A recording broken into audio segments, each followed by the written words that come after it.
नमस्कार, कृषि जागरण में आप सभी का स्वागत है। मैं हूं आपके साथ रूबी चक्रवर्ती और आज के क्विज कंपटीशन के सवाल के लिए हमारे साथ आखिर तक बने रहे। बढ़ेंगे हेडलाइंस की ओर। दिल्ली एनसीआर में महंगाई का एक और झटका, मदर डेयरी ने बढ़ाए दूध के दाम। किसान नेता राकेश टिकैत का बड़ा बयान, कहा बड़े आंदोलन की तैयारी में है किसान। सीएम बघेल ने गोधन न्याय योजना के हितग्राहियों को किया 7.14 करोड़ का भुगतान। सुशील मोदी का बयान, बिहार में उर्वरकों की प्रचुर मात्रा में हो रही है आपूर्ति, लेकिन वितरण व्यवस्था फेल। अनूपपुर कृषि विज्ञान केंद्र की 5वीं वैज्ञानिक सलाहकार समिति की बैठक। शिमला में भारी बारिश से हरी मटर की फसल बर्बाद, रेट में आया भारी अंतर। सोयाबीन की कीमतों में हुई बढ़ोतरी, किसानों को मिली थोड़ी राहत। अब फसलों की नहीं होगी बर्बादी, किसान घर बैठे ही इस ऐप से कर लेंगे कीट और रोगों की पहचान। रूस यूक्रेन युद्ध से आंध्र प्रदेश के मछली पालक परेशान। राशन कार्ड में दत्तक की जगह लिखा कुत्ता तो भड़का शख्स। राष्ट्रीय शहद मिशन मधुक्रांति पोर्टल पर 13,066 से अधिक मधुमक्खी पालक पंजीकृत। Hungunda horticulture farmer producer company limited ने मक्का की उच्चतम खरीद हासिल। कृषि विज्ञान केंद्र मसौदा में किसानों में बीज वितरण किया गया। एफपीओ किसानों को वैश्विक स्तर तक पहुंचने में सक्षम बनाएगा। इफ्को एमसी ने जगतरामपुरवा में किसान सभा का किया आयोजन। बढ़ेंगे खबरों की ओर।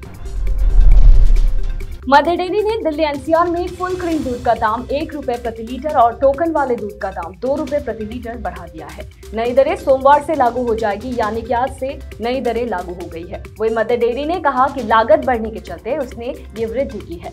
दिल्ली एनसीआर में प्रतिदिन 30 लाख लीटर से अधिक दूध की आपूर्ति करने वाले मदर डेयरी ने इस साल दूध की कीमतों में चौथी बार बढ़ोतरी की है। कंपनी के प्रवक्ता ने बताया कि मदर डेयरी ने फुल क्रीम दूध के दाम 1 रुपए बढ़ाकर 64 रुपए प्रति लीटर कर दिए हैं। हालांकि आधे लीटर के पैक में बिकने वाले फुल क्रीम दूध की कीमतों में कोई बदलाव नहीं किया गया है।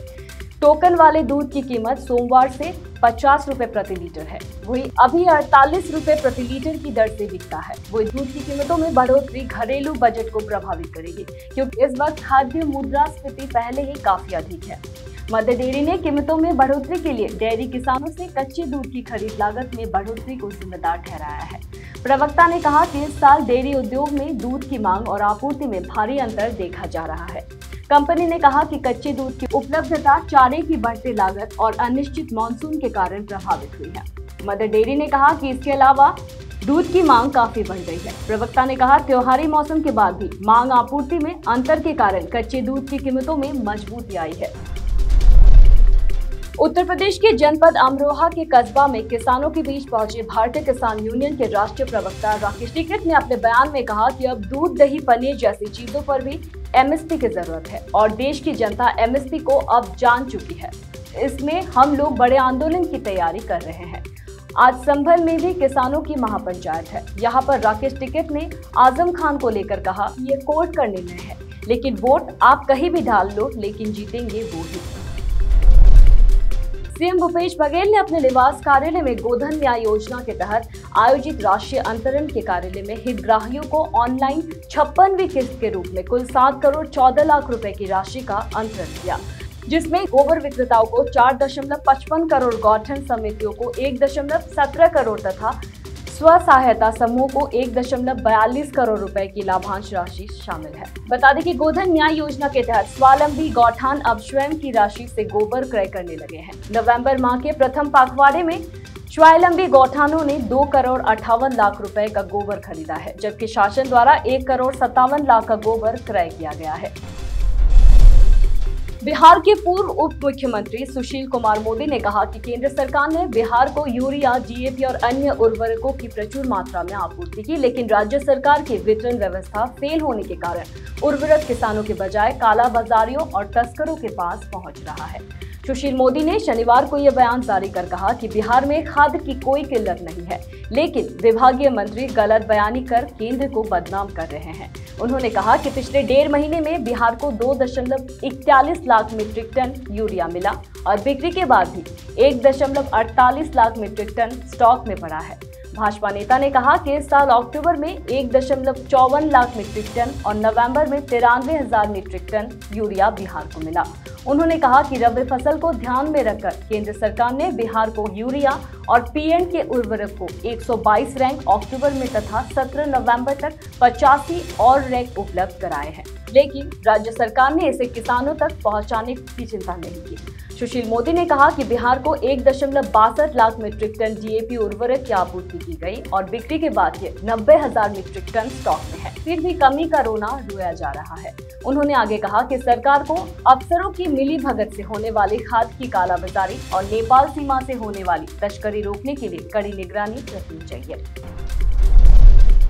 कृषि विज्ञान केंद्र अनूपपुर की 5वीं वैज्ञानिक सलाहकार समिति की बैठक में प्रोफेसर श्री प्रकाश मणि त्रिपाठी, कुलपति IGNTU अमरकंटक मौजूद रहे और ये बैठक कई गणमान्य व्यक्ति भी इस समारोह में मौजूद थे।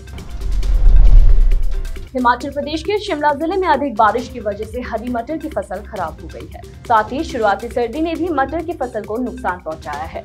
इससे कीमतों में गिरावट आ गई है। ऐसे में किसानों को दोहरी मार झेलनी पड़ रही है। वही किसानों का कहना है कि निचले इलाकों से लेकर पहाड़ी इलाकों तक अब हर कोई हरे मटर की खेती कर रहा है। इसके चलते अधिक आपूर्ति और कीमतों में गिरावट आई है। वही मोशाबरा गांव के हरी मटर उगाने वाले लोग बहादुर ने कहा कि फसल की गुणवत्ता के आधार पर दरें तय की जाती है। पहले ही हरी मटर का रेट 90 से 95 रुपए प्रति किलो हुआ करता था, लेकिन अधिक आपूर्ति के कारण इस साल कीमत में काफी गिरावट दर्ज की गई है। लोग बहादुर ने आगे कहा कि आज अच्छी किस्म का मटर 80 रुपए किलो बिक रहा है। साथ ही कहीं कहीं पर मटर 50 से 70 रुपए किलो तक बिक रहा है। उन्होंने आगे कहा कि पिछली बार कीमत 100 रुपए प्रति किलो से शुरू हुई थी। वे बहादुर ने कहा कि इस साल मटर की मांग कम है, इसलिए दाम कम है। इस बार उपज अधिक है, लेकिन माल खराब हो गया है और खरीदार कम है। बहादुर के अनुसार समतल और पहाड़ी क्षेत्र से माल एक साथ आया है, जिसके परिणाम स्वरूप कम दाम मिल रहे हैं। महाराष्ट्र में इस समय सोयाबीन उत्पादकों को थोड़ी राहत मिली है। कई मंडियों में सोयाबीन का 5,000 से लेकर 5,650 रुपए प्रति क्विंटल रेट मिल रहा है। बाजारों में सोयाबीन की आवक में भी कमी देखी जा रही है। खरीफ सीजन की शुरुआत से ही सोयाबीन की खेती करने वाले किसानों को ज्यादा नुकसान झेलना पड़ा है। कभी भारी बारिश से फसलों का नुकसान तो कभी उपज का उचित दाम नहीं मिल पाता है। किसानों के इस साल की शुरुआत में ही सोयाबीन का कम भाव मिला था, जिसकी वजह से किसान निराश होकर सोयाबीन का स्टॉक करने पर जोर देने लगे। वही अब राज्य के कुछ मंडियों में सोयाबीन की कीमतों में थोड़ी बढ़ोतरी देखी जा रही है। पहले सोयाबीन का दाम किसानों को 2,000 रुपए से लेकर 3,000 रुपए प्रति क्विंटल तक मिल रहा था और अब 5,000 रुपए से लेकर 5,650 रुपए क्विंटल मिल रहा है। इसके अलावा ज्यादातर मंडियों में सोयाबीन की आवक में कमी भी देखी जा रही है। किसानों के लिए खुशखबरी है। अब उन्हें फसल में रोग लगने या कीटों के हमले के बाद बचाव के लिए कृषि केंद्र या सरकारी कार्यालयों का चक्कर नहीं लगाना पड़ेगा। वे घर बैठे ही मोबाइल से फोटो क्लिक कर फसलों में लगने वाली सारी बीमारियों का पता लगा सकते हैं। दरअसल स्विट्जरलैंड की कृषि रसायन कंपनी सिजेंटा ने फसल पर कीट या रोग के हमले की पहचान करने के लिए अपने मोबाइल ऐप में एक फीचर पेश किया है और इस फीचर की खासियत ये है कि अब महज रोग ग्रसित फसलों की फोटो से ही उसके समाधान के बारे में जानकारी दे देता है। कृषि रसायन कंपनी सिजेंटा ने बयान में कहा कि इस साल अगस्त में पेश हुए उसके फसलवार ग्रोवर ऐप में नया फीचर क्रॉप डॉक्टर पेश किया गया है। सिजेंटा इंडिया के प्रबंध निदेशक MD और कंट्री प्रमुख सुशील कुमार ने कहा कि वैश्विक स्तर पर किसानों को जलवायु परिवर्तन, मिट्टी के कटाव और जैव विविधता के नुकसान सहित कई चुनौतियों का सामना करना पड़ रहा है। उन्होंने कहा कि नया जोड़ा गया फीचर किसानों के लिए बहुत मददगार होगा। सिजेंटा इंडिया प्राइवेट लिमिटेड के किसान केंद्रीय तंत्र के प्रमुख सचिन कामरा ने कहा कि किसानों को इस फीचर का उपयोग करने के लिए केवल ग्रोवर ऐप से एक फोटो क्लिक करने की जरूरत है। क्रॉप डॉक्टर कीटों या बीमारियों की पहचान करेगा और उपयोग किए जाने वाले सिजेंटा उत्पादकों के बारे में जानकारी देगा। समुद्री उत्पादों का निर्यात लगभग ठप होने से आंध्र प्रदेश के मछली पालक किसान गहरे संकट में घिर गए हैं। आमतौर पर मछली पालकों के लिए ये समय काफी अच्छा रहता है, लेकिन इस साल ऐसी स्थिति नहीं और उनके उत्पादों का खरीदार नहीं है और उसकी वजह से उनके लिए जीवन यापन का संकट पैदा हो गया है। सामान्य रूप से नवंबर से लेकर दिसंबर के समय समुद्री उत्पादकों का निर्यात काफी ऊंचा रहता है, क्योंकि क्रिसमस की वजह से इनकी मांग बढ़ जाती है। लेकिन इस साल रूस यूक्रेन युद्ध के कारण अंतर्राष्ट्रीय बाजार में समुद्री उत्पादों की मांग में गिरावट आई है। बंगाल से एक अजीबोगरीब मामला सामने आया है। यहाँ राशन कार्ड में दत्तक की जगह कुत्ता लिखने से एक शख्स भड़क गया है और साथ ही अधिकारियों के सामने वो शख्स भौंकने लगा। देखिए ये video.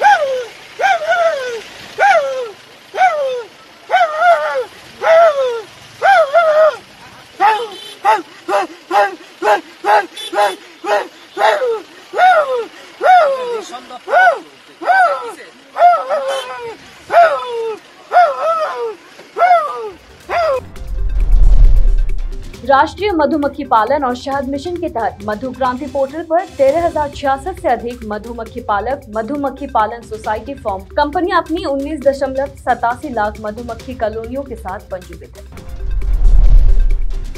हंगुंडा horticulture farmer producer company limited Sulebhavi की टीम ने 65 मीट्रिक टन मक्के की उच्चतम खरीद हासिल की और ये एक दिन में कृषि उपज की सबसे अधिक खरीद है।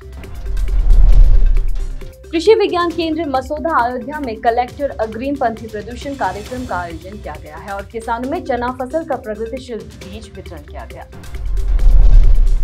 किसान उत्पादक संगठन यानी कि एफपीओ किसानों को वैश्विक स्तर तक पहुंचाने में सक्षम बनाएगा और बता दें कि एफपीओ किसान उत्पादक संगठन से कृषि एक स्थायी उद्यम होगा जो किसानों को वैश्विक स्तर तक पहुंचने में मदद करेगा।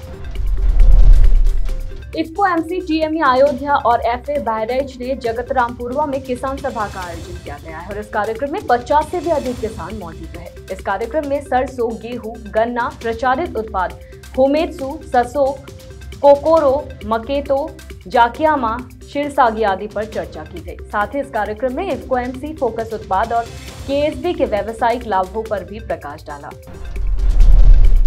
सीएससी भारत सरकार की एक पहल है और सीएससी यानी कि कॉमन सर्विस सेंटर की अवधारणा भारत सरकार की एक पहल है जो सरकारी सेवाओं जैसे कि सरकार और बैंकिंग सेवाओं को पूरे देश में फैलाने के लिए मदद करता है। छत्तीसगढ़ का आदिवासी बाहुल्य क्षेत्र बस्तर अपनी प्राकृतिक सौंदर्य के लिए और यहाँ के आदिवासियों के रहन सहन और खान पान के लिए पूरे विश्व में प्रसिद्ध है। कुदरत ने बस्तर को नेचुरल खूबसूरती से तराशा है। यहाँ की खूबसूरती विदेशी पर्यटकों को भी अपनी ओर आकर्षित कर देती है। इसी के साथ यहाँ कुछ ऐसे डिशेस होती है जो बस्तर को अलग पहचान दिलाती है। इनमें चापड़ा, चटनी, गुलगुला, भजिया और मांसाहारी में सूखी मछली और कड़कनाथ मुर्गा, शाकाहारी में कुमरा भाजी और देसी कचोई आमर शामिल है। वही छत्तीसगढ़ में महिलाओं के आत्मनिर्भर बनने की पहल देखी जा रही है और डिशेस बनाने में महिला जुटी है। दरअसल ठंडा का मौसम आते ही यहाँ के शहरी लोगों के साथ ग्रामीण क्षेत्र में रहने वाले आदिवासी समुदाय भी ठंड के मौसम में अपनी सेहत का खास ख्याल रखते हैं। इस दौरान मांसाहारी खाना ज्यादा पसंद करते हैं जिससे उनके शरीर में गर्मी बनी रहे और इसके लिए सबसे ज्यादा सूखी मछलियां, कड़कनाथ मुर्गा का सेवन करते हैं। वही शाकाहारी में वनों में मिलने वाले अनेक प्रकार के भाजी, कांदा और बास्ता का भी सेवन करते हैं। कृषि विज्ञान केंद्र मसौदा अयोध्या में प्लास्टर अग्रिमपंथी प्रदूषण ने मसूर का बीज वितरण किया और वैज्ञानिक एवं प्राप्त करने के लिए ये बीज वितरण किया गया है। और महाराष्ट्र में प्याज की खेती करने वाले किसानों को राहत मिलती हुई नजर आ रही है। पिछले 7 महीने से लगातार प्याज का किसानों को कम रेट मिल रहा है। किसानों का कहना है कि कुछ दिन पहले प्याज की कीमतों में बढ़ोतरी हुई है लेकिन इसका सभी किसानों को फायदा नहीं हो रहा है। जिन किसानों के पास स्टॉक था उन्हें ही थोड़ी राहत मिली है। वहीं अभी भी बहुत सारे मंडियों में किसानों को सिर्फ 100 रुपए से लेकर 400 रुपए प्रति क्विंटल तक ही रेट मिल रहा है। नासिक के किसान सोमनाथ पांडुरंग का कहना है कि राज्य में प्याज एक नकदी फसल है, फिर भी किसानों को उचित दाम नहीं मिल पाता है।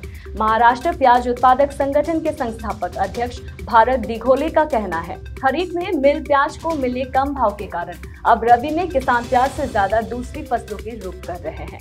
राज्य के कम से कम 15 लाख किसान परिवार प्याज की फसल पर निर्भर है और इतने किसानों का इस साल प्याज का लागत मूल्य भी नहीं मिला है।